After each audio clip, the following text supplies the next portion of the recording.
small.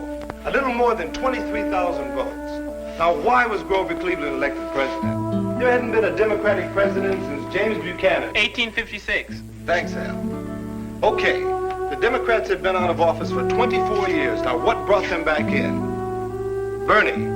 Maybe time for a change. Could be. It worked for the Republicans a few years ago. Well, how about something more specific? Helen. Oh, sorry, I thought you had your hand up. Marianne. Well, the people were upset because the government was crooked. Why? What had the previous administration done? Richie. They let their big shot pals grab public land. Good, but what else? The really big reason. Anybody. Come on. Something the Republican candidate said that was supposed to have cost him the election. Helen. Rum, Romanism, and rebellion. What's that? She said rum, Romanism, and rebellion. Good. Very good, Helen. But I sure would like to help Helen get out of her shell. Yeah, I would too. Congratulate me. Congratulations. Thank you. Well, aren't you going to ask me why? Why, Mr. Rieger? Because you see before you a free man. You know, you do look different. Already? I knew it. I knew it. Would you be willing to tell us why you're a free man? Because for the first time since forever, I will no longer serve as faculty advisor to the junior class review. Bill, you've always been. Always has just ended. How'd you get away with it? I just told him, that's all. I said, Mr. Kaufman, class night will have to get along without me. But, Mr. Rieger, why would you want to give something like that up? I mean, it seems to me that it would be so rewarding. Miss Johnson, you have a lot to learn. That's why I'm a student teacher. I said, Mr. Kaufman, examine my life, and you'll understand. Up at 6:30 in the morning, cup of coffee, that long, vicious crawl on the freeway to school. Classes 8 to 2:30. Conferences, squabbles with pupils, with parents, with teachers. Just before the long push home.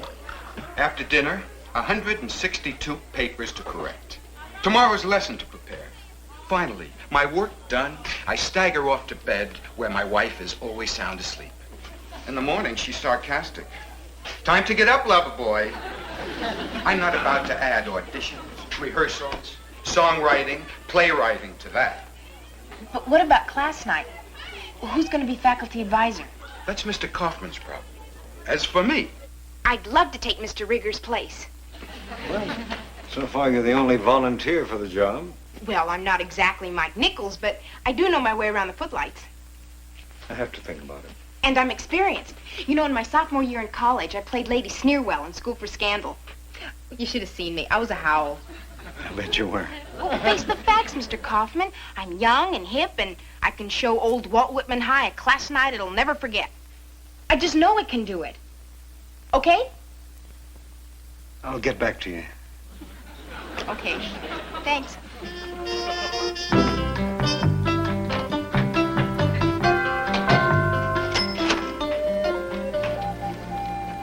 Now look, you two. I have just had a taste of today's cafeteria special. That means I may have only minutes to live. Now, do you really think I want to spend my last few precious moments discussing Alice Johnson and her problems? I just wanted to tell you a few things about her that you don't know. Alice has already told me more about Alice than I care to know. Macaroni and cheese. Why is it that every school dietitian insists on macaroni and cheese? It has a great deal of energy. And that's only one of the things I'm afraid of.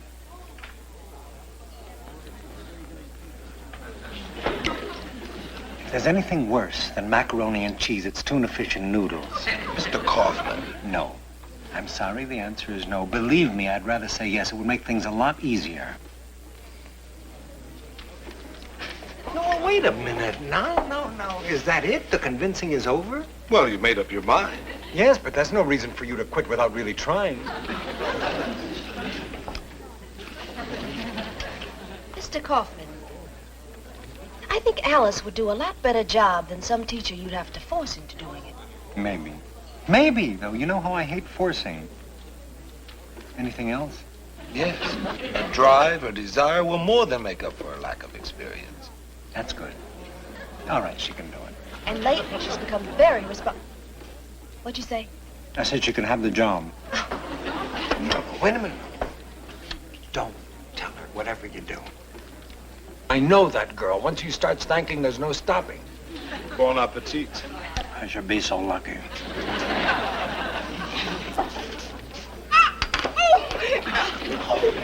Thank you, Mr. Kaufman. Thank you, Mr. Kaufman. Thank you. You won't be sorry, I promise you. Thank you, thank you. Thank you. It's going to be the best class night ever. Well, I'm really gratified by the turnout. You're probably all disappointed that Mr. Rieger won't be your faculty advisor this year, but I'll try to fill his shoes as well as I can. I want you to know, and I mean this, I'm your advisor, and that's all I'll do, advise. I'll give you the benefit of my know-how, but please, I'm not in charge, and I'm not the symbol of authority. I'm here simply to help. But this is your show, yours, and you can do anything you want to do. I'll help, but believe me, it's your show. Thank you. Thank you. Thank you. Okay, let's begin. Richie, take it away.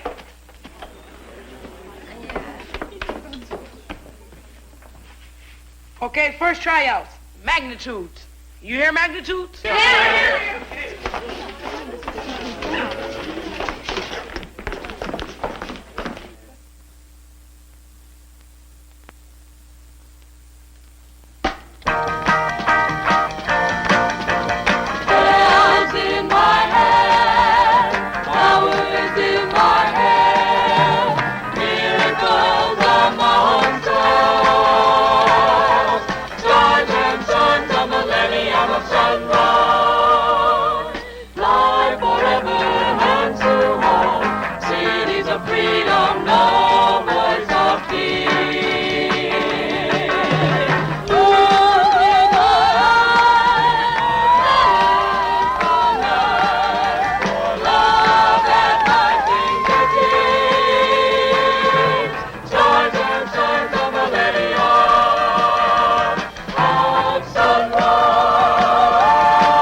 You're here. Even after our talk, I was afraid you wouldn't show up. I promised you. Only, I think it's really a big mistake. You'll be fine. I'm never wrong about talent. It is the evening of the day. I sit and watch the children play. Smiling faces I can see, but not for me. I sit and watch as tears go by. My riches can't buy everything.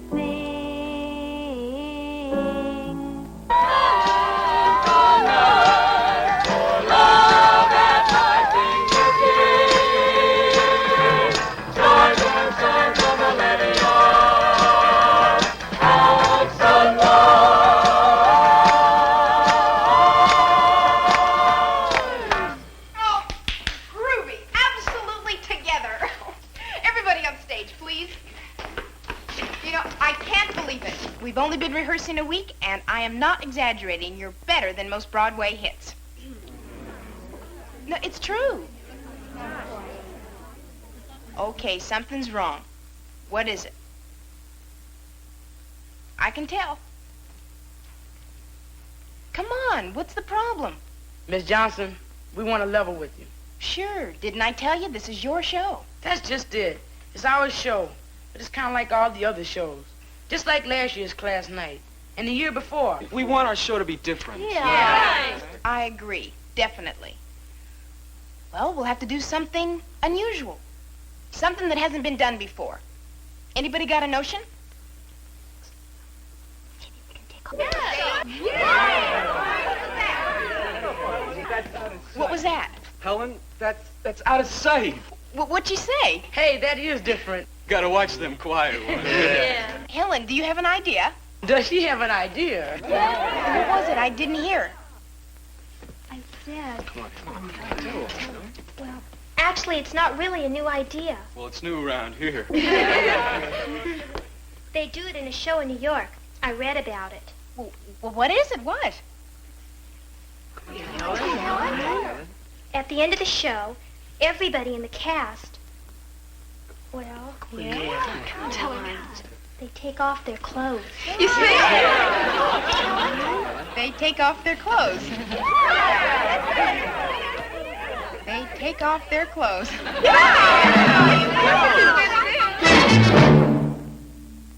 So as your principal, I felt compelled to call this special assembly. There are still certain members of the student body that still refuse to listen to reason.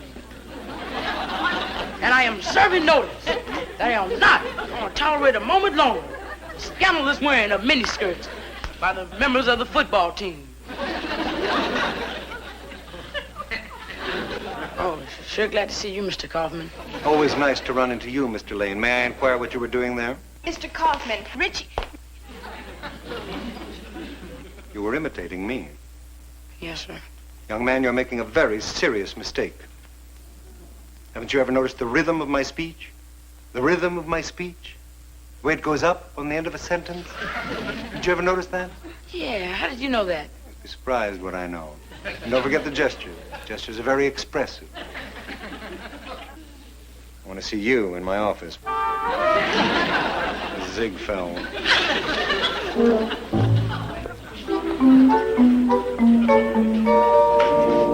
You know, Miss Johnson, how important the class night program is. What it means to the parents as well as the student body. Yes, of course. But I wonder if you're aware that it may prove to be a crucial night for you. Me? Yes, the progress report on your work at Whitman is due next Monday, Oh, right after class night. yes? So that if the show goes well, it won't do your report any harm. You see? I thought that you should know that. Oh, thank you, Mr. Kaufman. You're welcome. As for myself, I ask very little. After more class nights than I care to remember, I'll consider it a smashing success if I stay awake till the final curtain. Oh, you won't sleep through this one. Oh, you have a few little surprises for us, Miss Johnson? Oh, yes, Mr. Kaufman. Quite a few little surprises. One big one. And Richie's going to do this impression of Mr. Kaufman. Mr. Kaufman? Yeah, and then the Magnitudes are going to sing a song, and then they're going to undress, stark naked. Alice, you gotta be kidding. I don't think she is. They want their class night to be different. Well, I can't say that I've heard of any other nude class nights. I guess it symbolizes their freedom. I'm almost afraid to ask, but have they rehearsed it yet? No, not yet. Frankly, I haven't had the nerve. Well, Alice, I think you better find the nerve. I know. But I don't know how I can. You see, the worst of it is, you'll never guess whose idea it was. It wasn't me. It was Helen. Helen Loomis? So how could I say no to her? For the first time in her life, she volunteered something. And all the kids think she's so hip and daring coming up with an idea like that. And I just can't take that away from her. What would she think of me? Well, Alice, do you want to be Miss Popularity or do you want to be a school teacher? Pete, wait. Well, that's the choice she's got to make. Because if you want to be a school teacher, once in a while you're going to have to be unpopular. Sometimes kids have to do things that they don't like. That's where a teacher comes in. So maybe you better decide if what you're doing is for them or for you. Well, I understand. Now, she made a promise to them and she doesn't want to break it. Oh, but Alice, you've got to break it. But I always do things like this. Or at least they happen to me. I don't know which. But I want to do right. I really do. In my head, I get an idea, and it seems so wonderful. But when it comes out, it's different, changed. And sometimes it's funny, and I make people laugh. But sometimes what I do isn't so funny. Like this time. Why do I always mess up? Because of the kind of things you go for. Like, how can anyone make a junior class night different? But you try. And that's why we love you, right, Pete? Sure. That's what this is all about, isn't it? I'll tell him tomorrow. Stand by for dress rehearsal. Stand by, please. And when they finish the song, I put on all the lights, right? Oh, yes, Howie, that's perfect. Just perfect. One other thing. What? You know, when they disrobe, how you want the lights set? Low key. Very low key. Well, why don't I just put them out altogether? Wish we could. I mean, just make them dim. I don't know why I have to take my clothes off, too. Well, they said I did. It's everybody or nobody. Don't you want to? I don't know. If the others don't cop out, I guess I won't either.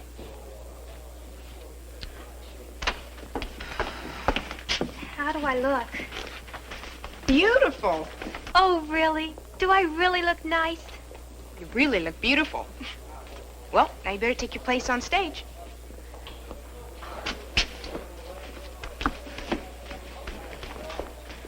Am I allowed backstage? Oh, hi, Pete. Well, everything's happening, huh? Yeah.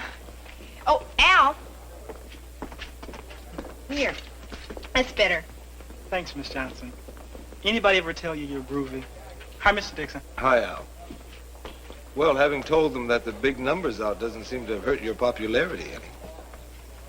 Yeah, well, Pete, I'm awful busy, so I better get... Alice, you have told them that the nude number's out. Alice. I want to, Pete, but I just can't.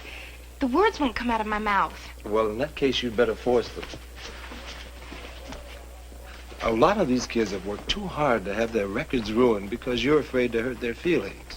Their futures are on the line, and you're afraid that they won't think you're groovy. I'm not groovy. I'm not anything. Alice, you can be anything you want.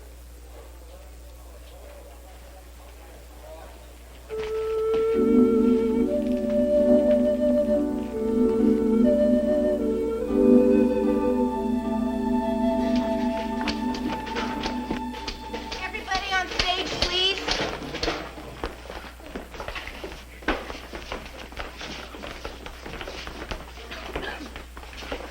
Before we begin the final dress, there's something I have to tell you. Excuse me, Miss Johnson, but before you... Well, the cast has asked me to say something. Lay it on her, Helen. Anyhow, when you told us in the beginning, and kept telling us, that this was our show, well, gee, some of us just doubted it a little. After all, you are a teacher. But you really meant it. This is our show, thanks to you. And we just want to say thanks. That's all. Okay, let's get started. Let's do a dress rehearsal. Come on. Hold it, everybody. Please, quiet. I've decided, since the run-through was so good, we don't need a dress rehearsal. But what we do need is an undress rehearsal. Miss Johnson, you mean we have to... Right, the finale. Just the way you're going to do it in front of your parents and teachers and Mr. Kaufman and everybody. Well, we want to get it right, don't we? Yeah. Well, don't we? Yeah. Good. Okay, Howie. Where's Howie? Right here. Howie, I changed my mind about the lighting. Instead of low-key lighting, I want you to bring the lights all the way up. Huh? Up. I want the stage to be just as bright as possible. Okay. Okay, magnitudes. Let's take it 8 bars from the end. Let's just hear that much now so we know where we are, okay? Let's go.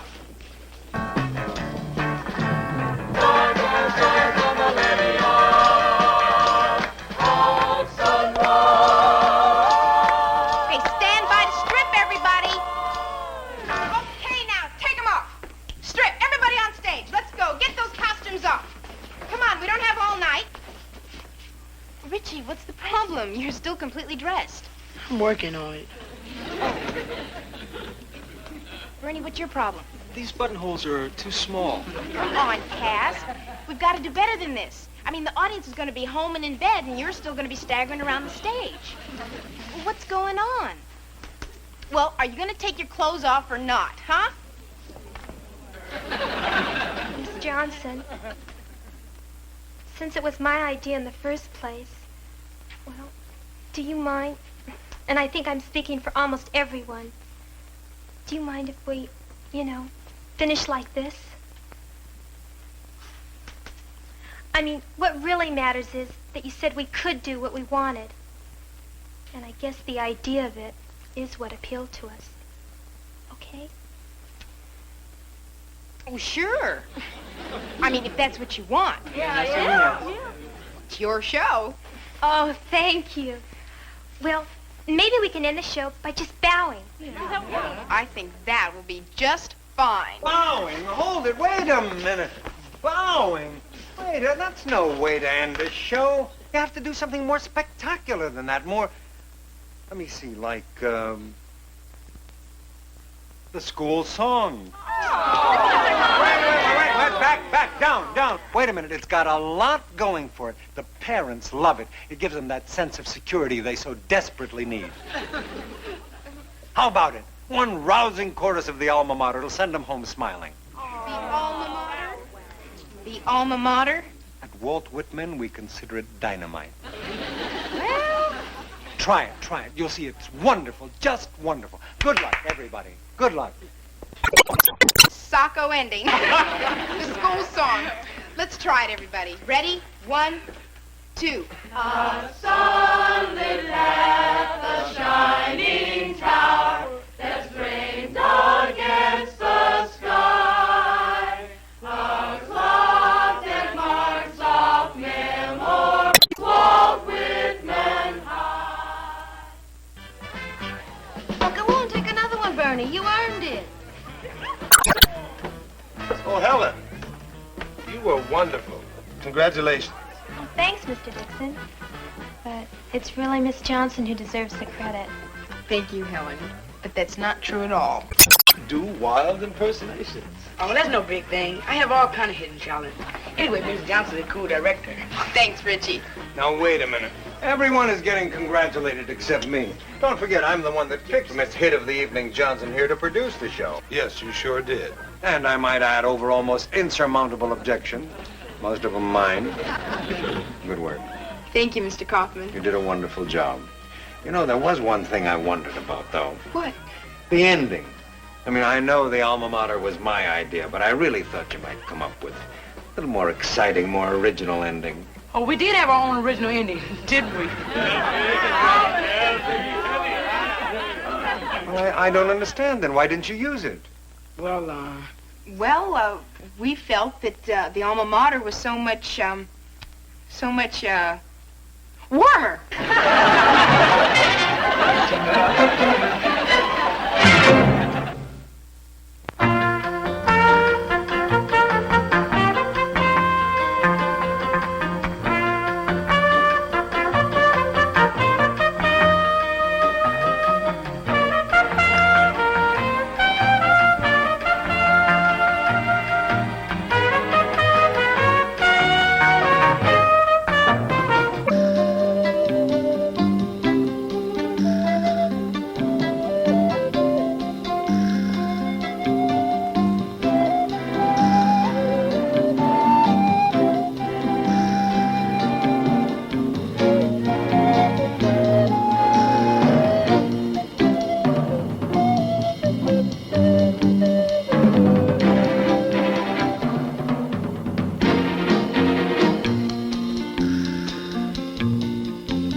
I take that back. It's not such a good morning. Haven't seen you look like that since Monday. Monday was bad. The boiler exploded. Then we got clobbered by Taft at basketball and Lincoln at track. Then the PTA meeting ended up in a riot, and I lost my favorite gold filling. But compared to today, Monday was like white Christmas. Oh, come on. Now, it couldn't be as bad as all that. It is worse than all that. Mr. Kaufman. I know what you're thinking. There goes Mr. Doom again. But I'm afraid this time my foul, nasty humor is completely justified. Completely justified? Well, how would your humor be if one of your best teachers, hardworking, resourceful, charming, well-liked, a positive influence on faculty and students alike, might be taken away from you? Matter of fact, how will you feel? I don't get it. Who? Pete. Pete? Pete. 2 guys are coming to see him today from Automation West about going to work for them. Oh, that's silly. Pete never quit teaching. This is a big offer, Lee. And he'd be working with kids. Does Pete know about this yet? Not yet. But he will. Why should I hire you? Well, Do you have any qualifications? Well, not exactly. You got a in lousy stride. record. Yeah, but... Absenteeism, bad grades, fights, a dropout. Now, why should my company take a chance on hiring a kid like you? Because... Yeah? Because... Yeah? Well, I don't know why. All I know is that I can do a good job. Easy, Why'd you ask easy. me here if you don't want to help? Easy, Curtis. I'm on your side, remember? Man, you sure put me uptight. Are they going to chew me up that way, Mr. Dixon? No sweat. After me, the real interview is going to seem like a party. You mean they're going to play music and serve drinks, things like that? Not exactly. But they're pretty understanding guys. Come on, we better get over there.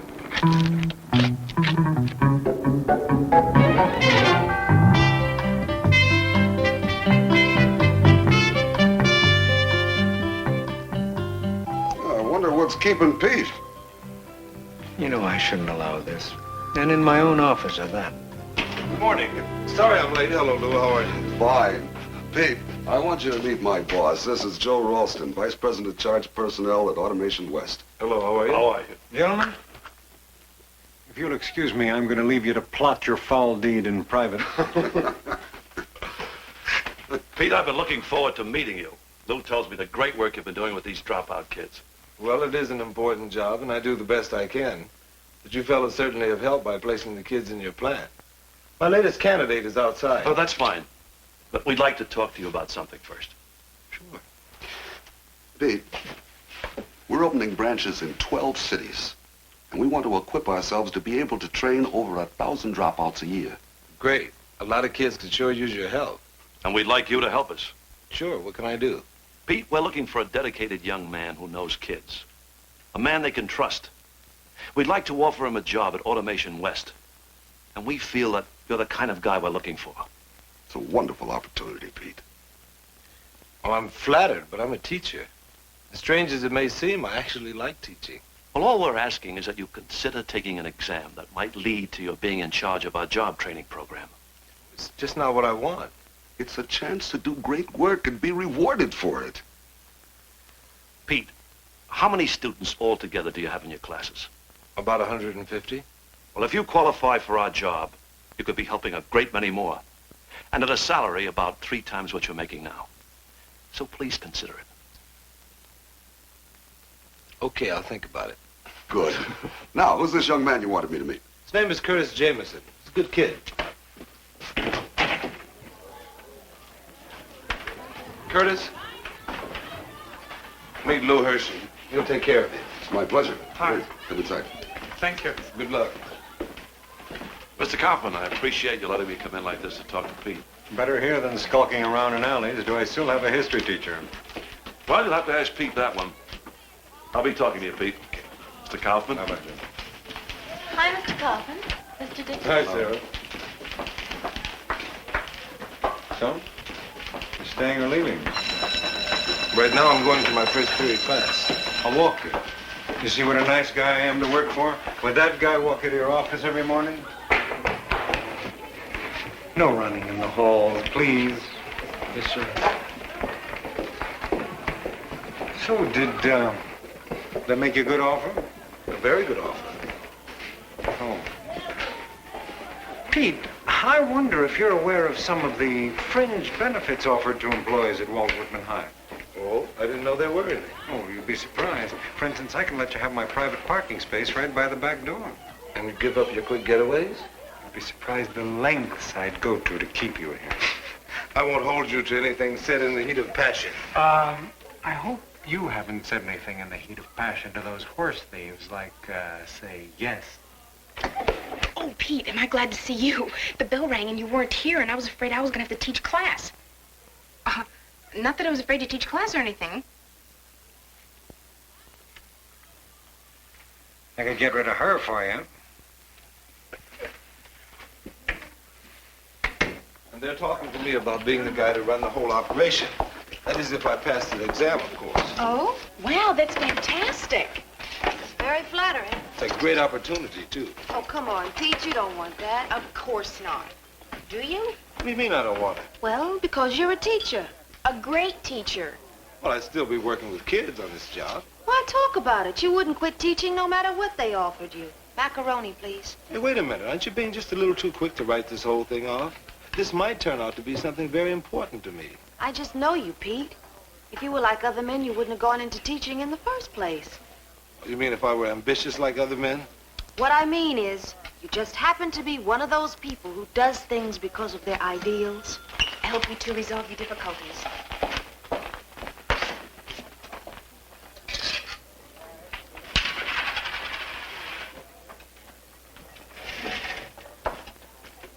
Liz, maybe you've got me down as some kind of hero, but it just so happens that I like money. I have this strange habit of using it for things like food, shelter, clothing. I can see to it that you never have to attend another PTA meeting as long as you live. Pete, you're twisting around everything I said, and you know it. Ever since I've known you, you've always wanted to be a teacher. How many times have we talked about it? Now, all of a sudden, you're thinking of quitting? I just can't believe it. Well, whether you believe it or not. I don't want to argue in public. Well, now she doesn't want to argue in public. Okay. Liz, tonight we've been invited to dinner at the Ralstons. Oh, great. Here goes, the executive treatment. What time?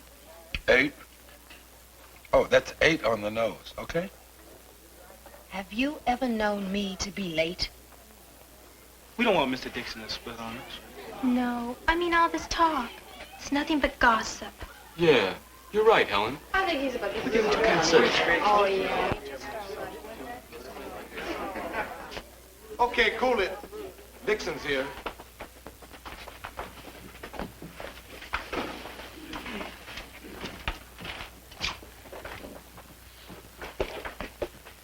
Al, yesterday when the bell rang, you were saying that the years before World War I were a lot like today. Now, how do you figure that? Well, the armies were getting bigger and bigger. Now most armies are getting smaller. Yeah, but our weapons are getting more powerful. And just like in those days, everybody says they're just for defense. Well, aren't they for defense? When people build weapons, they always end up using them. Everybody's scared. People have always been fighting. But everybody always says they want peace. Saying ain't doing. Maybe we don't really want peace. How did it work in World War I? President Wilson said he wanted peace, but we ended up in the war. And Woodrow Wilson wasn't even a politician. Richie, I got an important question, Mr. Dixon. what is it? It ain't exactly about World War I. Go ahead.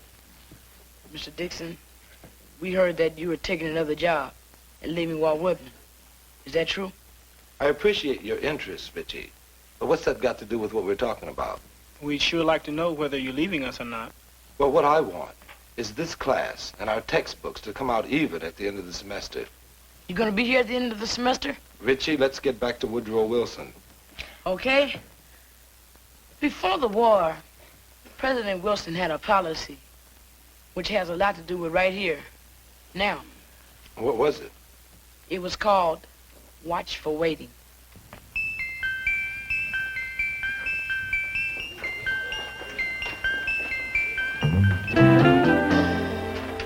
You something else, man. Sticking that flat nose in the teacher's business. I wasn't, Button. You sure was an ass. Yeah, but me and him are pretty tight. Sure, baby. That's why he done gone and asked your permission before he decided to split. Mr. Dixon ain't gonna leave us. Wanna lay eyes? What's the matter with you? Don't you like Mr. Dixon? I dig him for a teacher. But you think he's super sped. Baby Dixon just as partial to the smell of green as the next man. Mr. Dixon ain't like that. Don't put him down for grabbing a chance to make it. That's life. He don't care about money. He's a teacher. Oh, man. You smart in class, all right, but you got a lot to learn about people. And you don't think good of anybody. Between me and Dixon, we gonna teach you something. You just wait and see.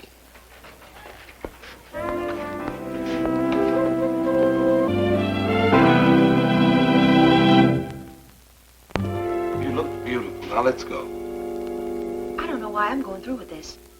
Dinner at the Ralstons, whining and dining you. It's like you're being seduced. Look, Liz, Ralston's with a company that's doing a lot of good, and I am not about to say no.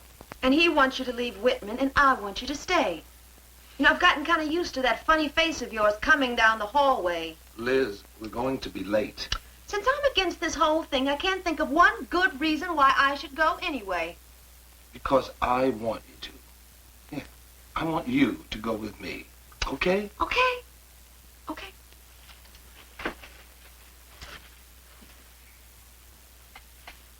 How do I look? Or did you already tell me? I already told you. Now, Liz, let's go. Or what did you say when you already told me? I said you look beautiful. Now, let's go, okay?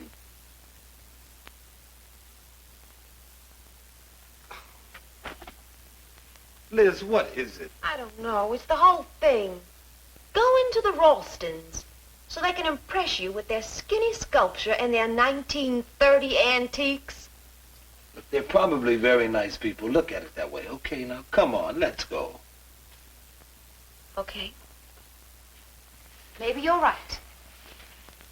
I might even have a very nice time. But I doubt it. Are you sure you don't want anything stronger than orange juice, Pete? Absolutely. You know, I'll bet there are guys who do the minimum required each day, hide behind the law, and race home as soon as the bell rings. But Pete is a real teacher. There are a lot of good teachers. People who care about the kids and do everything they can to help them. Yeah, but if they were all like you, we wouldn't have any need for our dropout program. That's right. Then she said, Miss McIntyre, I don't know what you're talking about, but I'm talking about kissing. This kid, Bobby, I was telling you about, one day in class, he was half asleep, and I happened to mention that my watch stopped. He said he'd fix it, so I gave it to him. You never saw him or the watch again. No, he took it home with him, fixed it, brought it back the next morning, and it hasn't stopped running since. That's what he likes, fixing things. Cars, watches, anything that moves. Automation West could use a kid like that. But Bobby hasn't dropped out. We got him a part-time job working for a jeweler. The man says that he's almost a genius with his hands. And the most important thing is that he stopped getting into trouble and he doesn't fall asleep in my class anymore. Very good. And we just about given up on Doris. Fights, stealing, you name it, she did it. She had no home life at all. And I guess she figured if nobody cared about her, why should she care about anybody? Then I got this idea to get her into the nursery school program. Wasn't that dangerous? A girl like that? Well, maybe. But there was something about Doris. Something in her eyes, like a need. Anyhow, after a couple of weeks, she became a different girl. She's great with the children, and they all love her. I'll send you that information tomorrow. Oh, fine. Now, don't tell me you ladies have recruited Liz for one of your causes already. Didn't I hear you talking to Pete about the softball league? That's no cause. Oh, it is with you. Good night, dear. Good night. Now, you can have that go. See. Well, did you enjoy yourself after all? Yeah. You did too. It was fun. They're nice people. The food was great. Nice life, huh? Yeah, if you can afford it.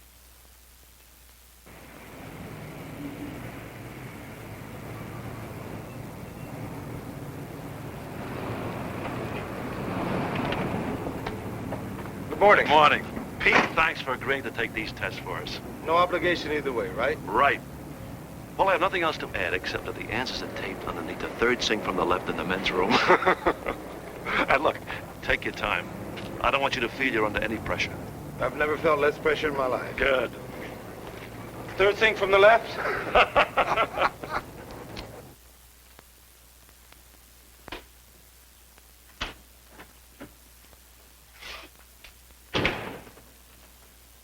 Arthur Dillon.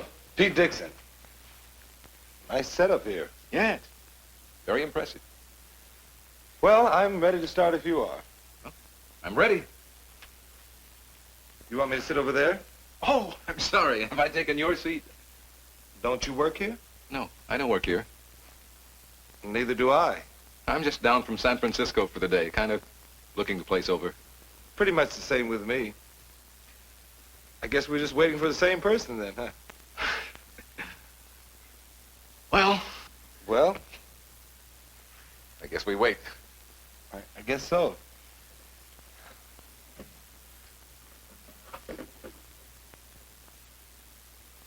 You work in electronics?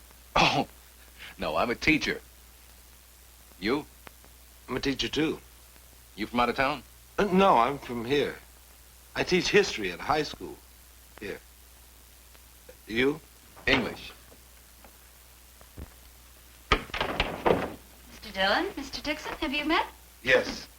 Since you're both scheduled to take the same battery, I thought it might be simpler to test you together. I hope you don't mind. Oh, not at all. That is, if Mr. Dixon doesn't mind. It's all right with me. I'd enjoy the company. This first part will take 60 minutes.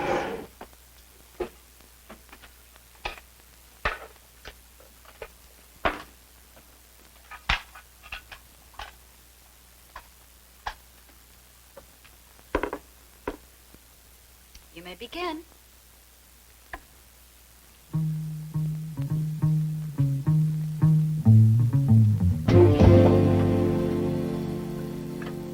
Hello, Richie. Come in. Say, don't you have a class now? Yeah, history with Mr. Dixon. But he's not there now. No, he's not, but Miss Johnson is. Does she know you're here? I got her permission. Anyway, you know Miss Johnson with her progressive teaching methods. She didn't ask why. Did you want to speak to me? Yeah.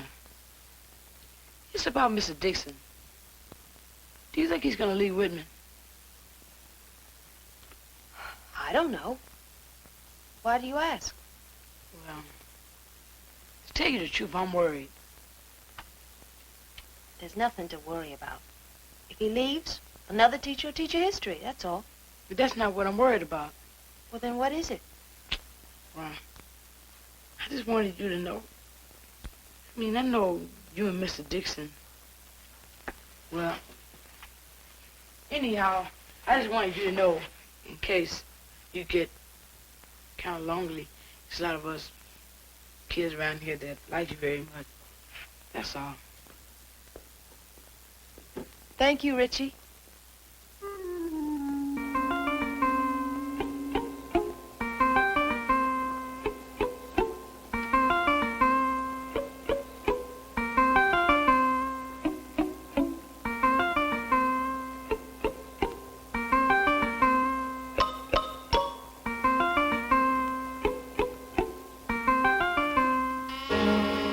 Time's up, gentlemen.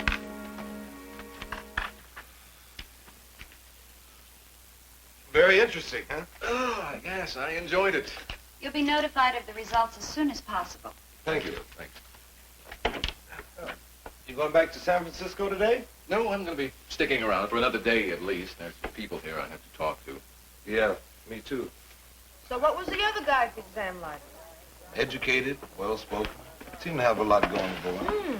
I've always been a terrible exam taker. When I was a little girl, I used to break out in hives. Maybe your body was trying to tell you something. So?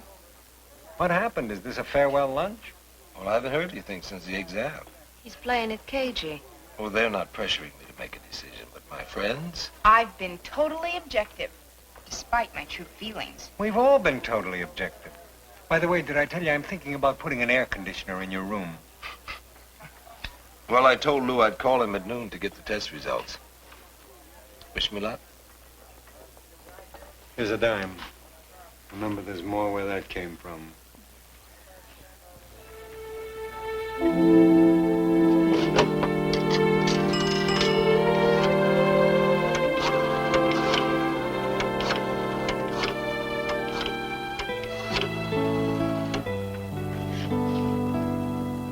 Mr. Hershey, please. Dixon, Pete Dixon. Hello, Lou? Yeah.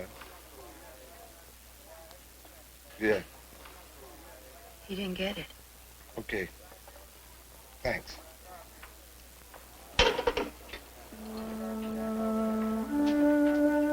Well, they gave the job to Dillon. So, win a few, lose a few. Gee, Pete, I don't know what to say. You know something, Alice? Neither do I. Answer the questions at the end of chapter 17. And on Monday, we'll start on the First World War.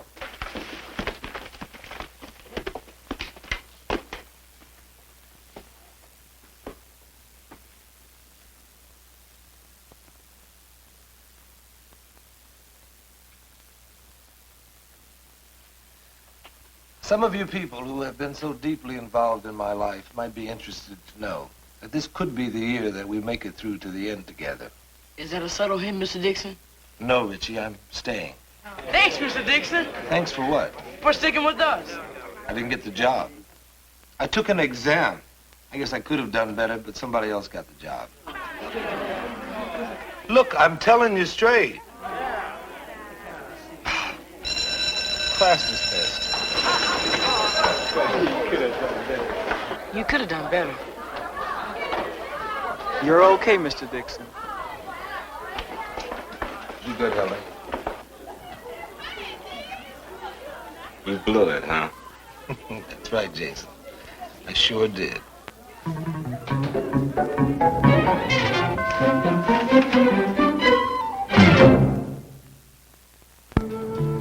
I'm sorry. Thanks. Were you very disappointed? It's always more fun to win. I guess it is. Pete. Oh, hi, Joe. How are you? Been looking for you. I guess I better leave. No, please stay. It's all right with Pete. I just want to explain to him personally what happened. Wasn't it a simple case of the better man won? Not quite. You see, those tests told us some very interesting things about you. Do you want to hear? Go ahead. Pete, you don't want to leave Walt Whitman.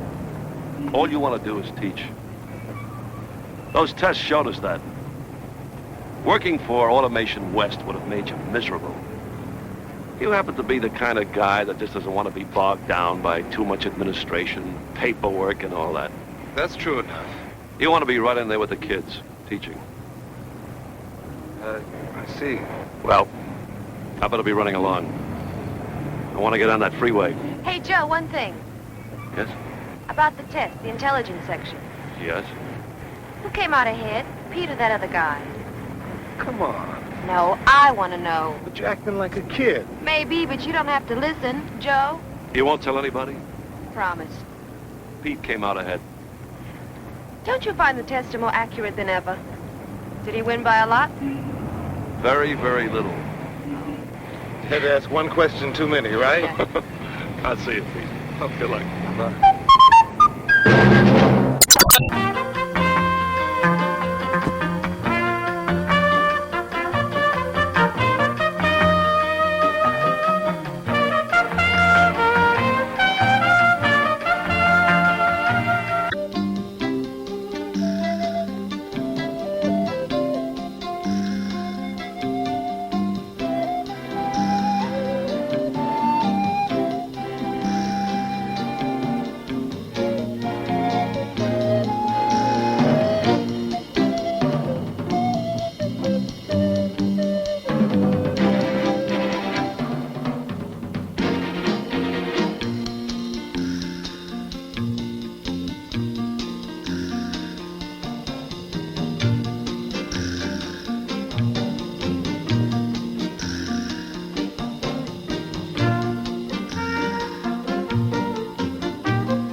Grady Garrett's mother. What is this, Angry Parents' Day?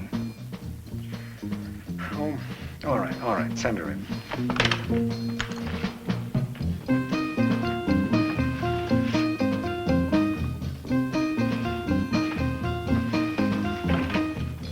Mrs. Garrett, come in.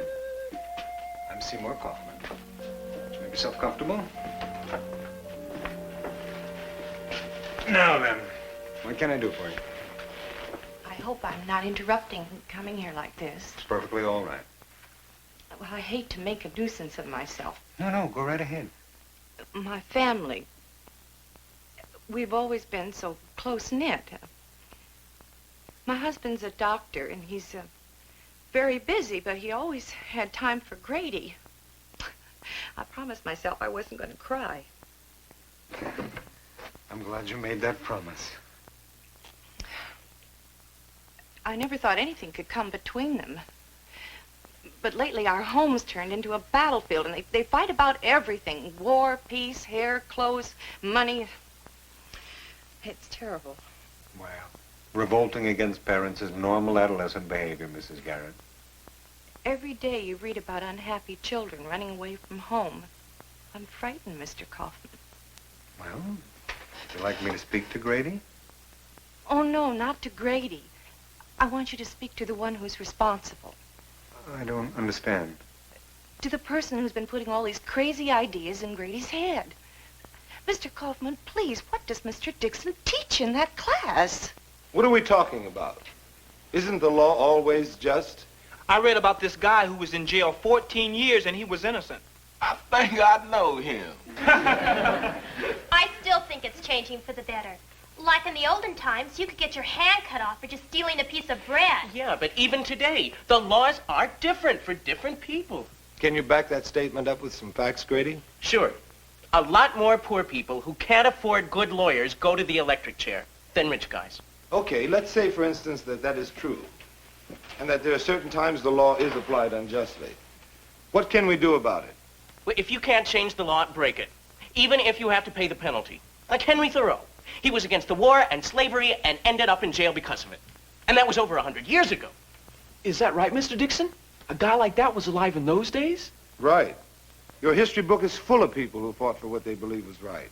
Didn't Thoreau love nature? And wasn't he against poisoning water and destroying wildlife and all that? That was then. Who cares about that stuff today? You'd be surprised. I got an idea. Tomorrow the city has planned to cut the trees down on my street. They've decided to widen it to help traffic. Now, what I want you to do is to read up on Mr. Thoreau, and tomorrow we'll discuss what he would have done if he were alive today and living on my street. I know what he would have done. Okay, Grady. We'll discuss it tomorrow. I don't want to discuss it. I'm not going to medical school, and that's it. He's not going to medical school. Did you hear that? He's not going to medical school. On the subject of medical school, I met Louise Brophy today. Her brother's studying to be a nurse. Why, may I ask, have you suddenly decided against going to medical school? Can you imagine that? A boy wanting to be a nurse? Pickle beaks, dear? I'm talking, or rather, I'm trying to talk to our son. Your father's trying to talk to you, dear. Uh-huh. Grady, I'm about to lose my temper. Is that supposed to be something new? Oh, dear, the chops are too well done again. I just can't get used to an electric range. Grace, please. I want to ask Grady a few questions. There's no reason to shout. Your father didn't shout. And if I want to shout, I will shout. I don't need his permission to shout in my own home. Now, why aren't you going to go to medical school? Because I want to be a teacher. I see, a teacher. Do you know what teachers earn? Whatever it is, he earns it. Grady, are you suggesting that a doctor doesn't earn his money? You know, there's a lot more to life than making money. There's caring about the next guy. And you think doctors don't care? Where do you get ideas like that anyway? What are you reading? Thoreau. That character went off and lived in the woods.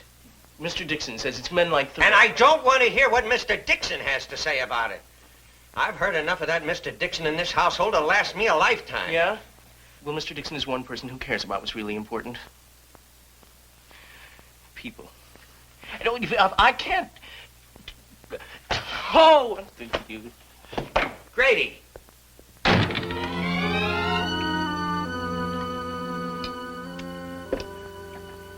Charles. Is that Dixon? Oh, Paul, it's a great game yesterday. Thank you, Mr. Dixon. Pete, keep running right around. You have a class? Yes. I'll walk with you. What's wrong? Why must something be wrong? Do I only speak to you when something is wrong? All right, something is wrong. Listen, you have a Grady Garrett in your next class. What kind of a boy is he? Oh, nice. Very bright. A little excited, but why? Both his parents have spoken to me. They say he's a terror at home, that he suddenly hates his father, and that you are the cause of it. Me? Yes, they say what you teach in class has turned Grady against him. Do you believe that? No, of course not. But I thought I'd better tell you about it because Dr. Garrett is threatening to make trouble for you with his friends on the school board. Look, Mr. Kaufman, all I try to do is get my kids to think for themselves and stand on their own 2 feet. But what I can't buy is their parents not allowing the kids to think for themselves. Okay, but just be careful. Because if Dr. Garrett does decide to start any trouble, I want to make sure he's got nothing that he can build a case on. I'm clean, officer. Honest. Now what's wrong? I don't know. Maybe I should, choose the expression, see a doctor. That was the second bell. That's right. It's not a holiday, is it? You think I'd be here if it was? They're not to...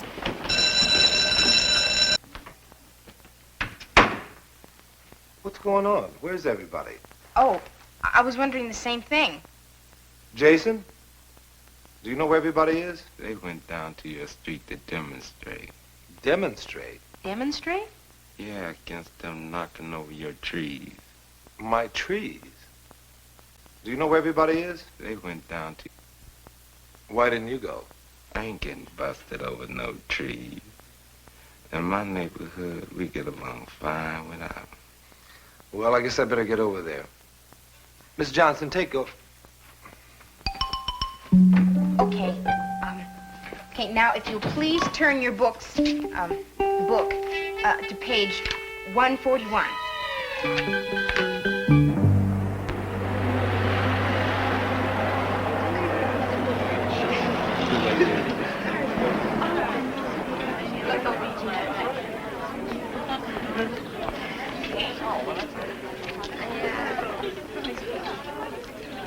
Come on now, I don't want to have to book you kids. We're ready and willing to be arrested for what we believe. Swell. Then why don't you all just go home, huh? When you promise not to tear down these beautiful trees. Why, I'm not going to tear down these beautiful trees. They're going to tear down these beautiful trees. All I want you to do is let them do their job. Don't you understand? People need trees in order to be happy. Like, what's it going to be? You going to shift these kids or what? I'm going to just take it easy. You'll be able to get to work in a few minutes. Over our dead bodies. Oh, now, look, son, you... What are you doing, kid? Will you please get up like a gentleman? Watch that police brutality, Sarge. Now, get up, kid. We're ready to testify, kid. Now, look, son, why don't you just go home in peace? And we'll forget everything on either side, okay? We're not going back on our commitment to the people of this street. That's it, Sarge. Once they start talking commitment, we can be here all night. Now, you keep this up, you know what I'm going to have to do, right? Toss you all in jail. We're ready. Aren't we? Swell, but what about me? I've got 2 kids home your age. Last night was the first night they've talked to me in 4 months, since the last demonstration. They find out about this, who knows when they'll talk to me again. Sorry. That's it. Start working around them. Okay, come on, everybody! Plan B! Make it quick! All right, one more chance, and I take you all to jail. Heck no, they don't go. Heck no, they don't go. Heck no, they don't go. Heck no, they don't go. That's it, Sarge. Once they start chanting.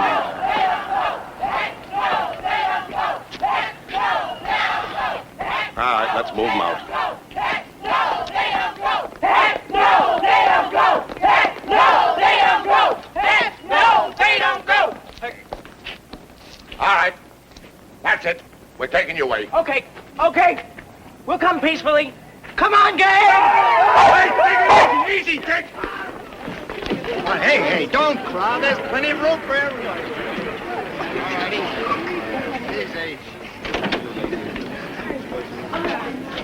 Hey, ladies first. I want to win the... Officer, why are those kids being arrested? Oh, well, we're not going to book them. Just give them a ride down to the station house and let their parents pick them up. Hey, there's Mr. Dixon! Hey, that's Mr. Dixon! Look at us! Wait, my old man about this. One of them yours? All of them.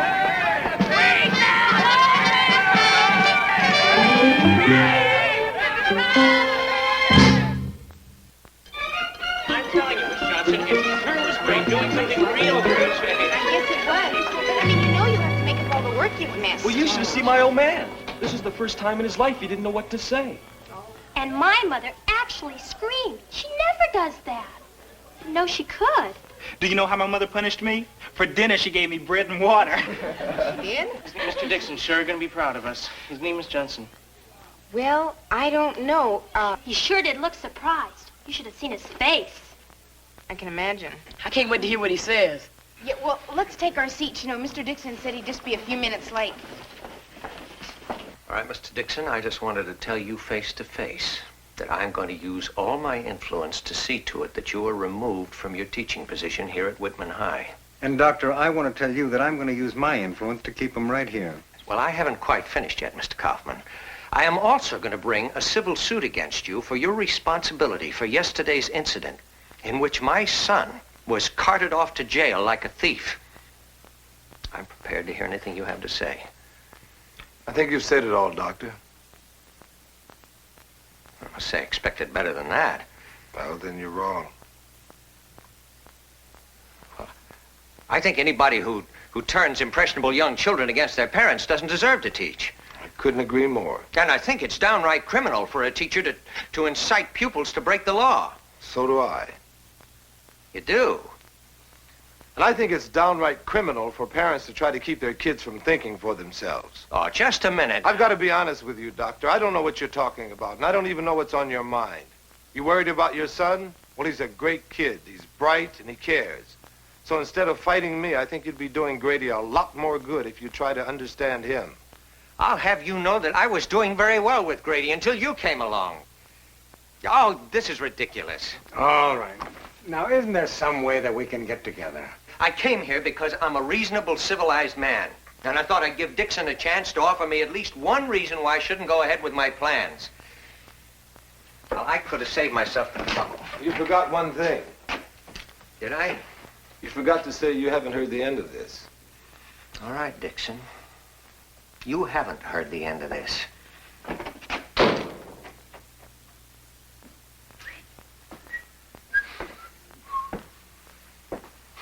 Congratulations.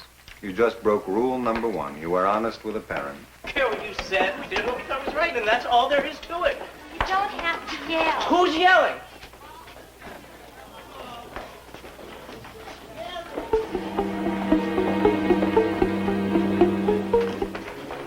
What is it? I'll find out when I get home. Just a cold supper. I hope you don't mind. No, it's perfect. I was late getting home. Kaufman cornered me as I was leaving. What do you have to say? As if I didn't know. He's worried, Pete. Honey, Kaufman was born worried. Well, I'm worried. Let's forget it, okay? All I want is a nice, quiet dinner looking across the table at you. Fine. Tell me what I look like when I'm this nervous. I am doing the only thing I can do, Which is? which is to go on teaching the only way I know how. Kaufman thinks you could have handled the doctor more diplomatically. Do you think that I should have soft-talked Dr. Garrett? No. I just don't think you should have hard-talked him. I better get your supper.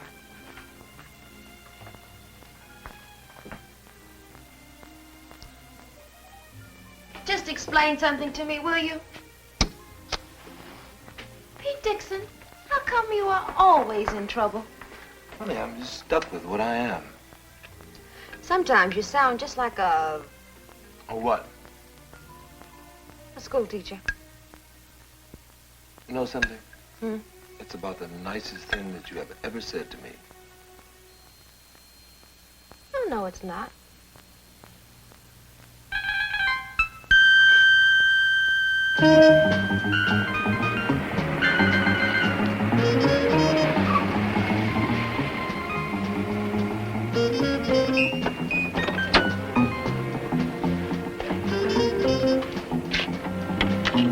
Hi, Mr. Dixon.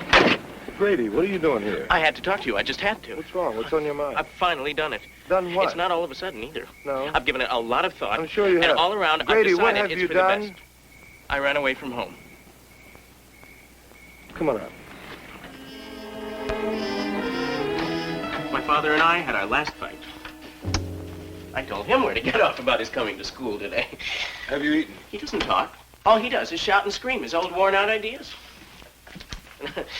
Gets personal, starts calling me names like immature, fuzzy-faced pipsqueak, stuff like that. There's some glasses in the cupboard. And I'm always calm and keep to the subject, like you tell us.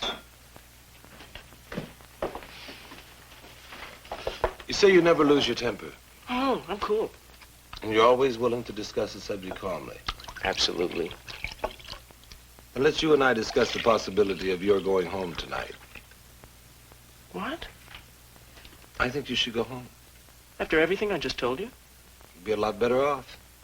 I can't figure you out. You met him? You know what he's like? You're telling me I should go back there? That's right. And I can give you all the reasons why. I'm not going home. How many times do I have to tell you I can't live in the same house with my father? He doesn't understand me. The second I open my mouth, he starts screaming. Oh, I was really going there for a second, wasn't I? That's right. Loud and clear. Oh, I sounded just like my father.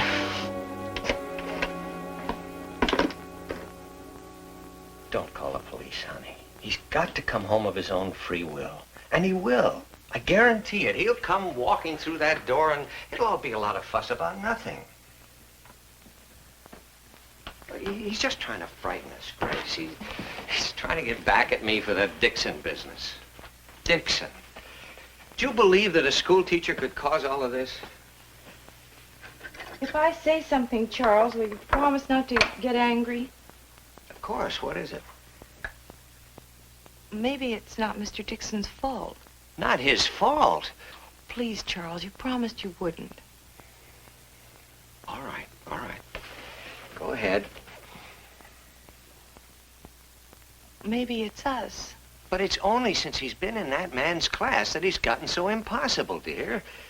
You try to talk to him and he starts shouting. Yes, but the fighting also started once Grady began coming home with ideas of his own. Ideas?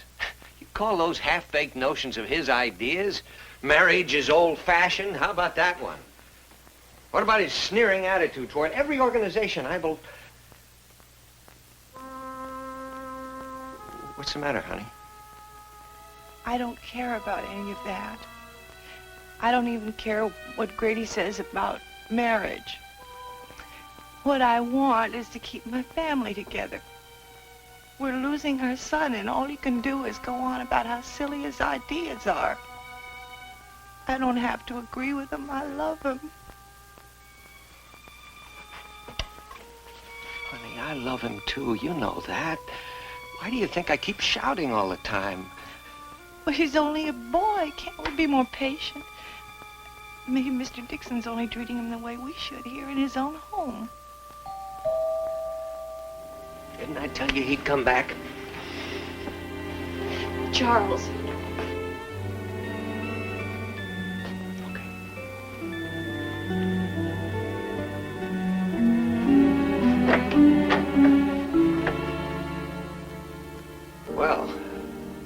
you to know. It's only because of Mr. Dixon that I'm here. I see. Well, thank you.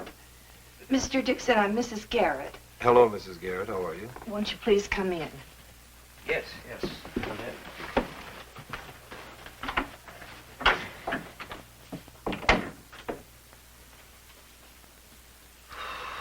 Well, I don't know, Mr. Dixon. I guess I owe you an apology for what I said earlier today, and even more for what I've been thinking about you. Oh, that's okay. Well, please, come in. Who knows what's going on these days? Men walking around on the moon? I certainly don't know. It's about time you found out. Oh, I see. I get it. It's about time I found out. You think you've been right about everything and that I've been all wrong. You didn't hear me apologize just now, did you? I heard you. You don't listen to me, Grady. You don't hear a word I say. Anything anybody else tells you, you believe. But your own father and mother, who really I'm tired of that care... stuff. I've had it. Charles. Grady. Grady, wait, please. I'm sorry for forgetting what's most important. That no matter how much we disagree, you and I love you very much. When you see what you believed in since you were a kid being, well, you begin to wonder whether your own life had any meaning or not. And I guess it's natural to strike out at the person who's doing the changing. The young ones, you know. And who can be younger than your own son?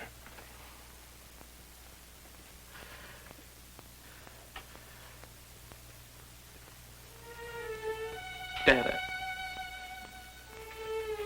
I guess it's easier to yell than to talk. So, we'll talk. Okay? We'll talk plenty.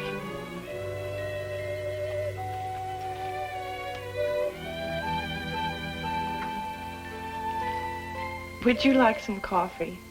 I'd love some.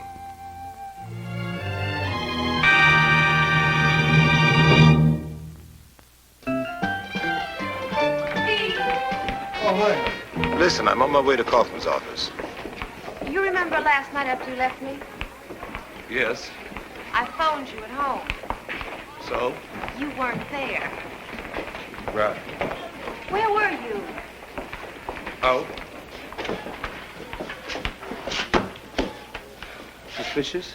You might call it that. Pete, come in, come in. Liz, you too.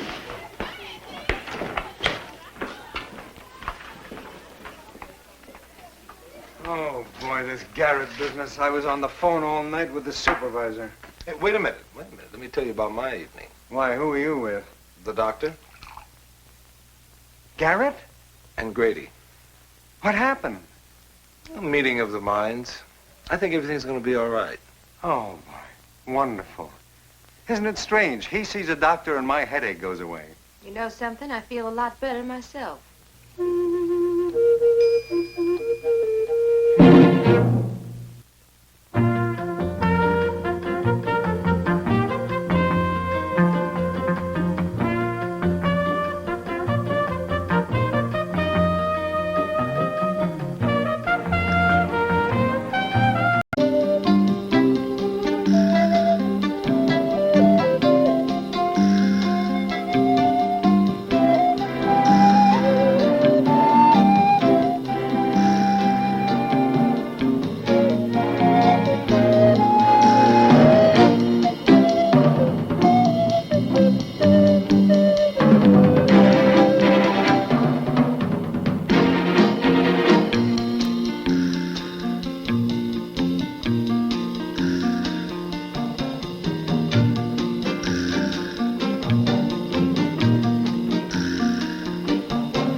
Yes, sir? Oh, don't you give me any of that super polite sir stuff, Schaefer.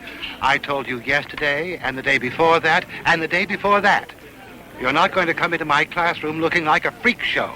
Why, hello. I'm Charles L. Schaefer. I'm Jerry's dad. You're Jerry's English teacher, aren't you? Well, I certainly have heard a lot about you, Mr. Dragon. I mean, even before this unfortunate little misunderstanding developed. I certainly have admired the compositions that Jerry has been doing in your class. I mean that I always said that I always knew Jerry had the talent, if only someone could bring it out. Well, he has a certain amount of ability. Why is Mr. Dragon always picking on Jerry Schaefer? He's such a nice, gentle boy. He's not the only one who doesn't like the way Jerry dresses. Yesterday, he spent 3 hours in the detention room. Oh, that's terrible. He's always fine in our class. Never any trouble. He always knows his lesson. Pete never has any problem with him. I guess that's because Pete doesn't see him as a threat. You look like a sensible person, Mr. Schaefer. How can you allow your son to come to school dressed like this? You see, well, I go to the office before Jerry, so I don't actually see what he wears. What about his hair? You can see his hair, can't you? His hair? Oh, it has gotten a little long, hasn't it? You see, that's what we're here for today, Mr. Dragon. I've come to talk to Mr. Kaufman to see if we can't straighten this whole thing out. Have you decided how you're going to handle this dress code business? No, not yet. I'm hoping if I don't make a big issue out of it, nobody else will. That's why I'm very quietly having some of the parents in to see if we can't get them to cooperate with us. Well, if you don't mind me saying so, I think that's wishful thinking. Why? Well, the kids, all of them, want a more liberal dress code. You've got to consider it. Or get yourself a bigger box. Well, what do they want to wear some of this stuff for anyway? Oh, lots of reasons.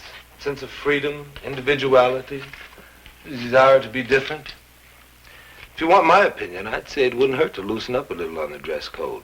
As long as it doesn't interfere with the learning process, why care what they wear? Oh, I don't care, but the school board does, and the parents. Not to mention most of the teachers who don't share your sympathy with the students' sense of freedom.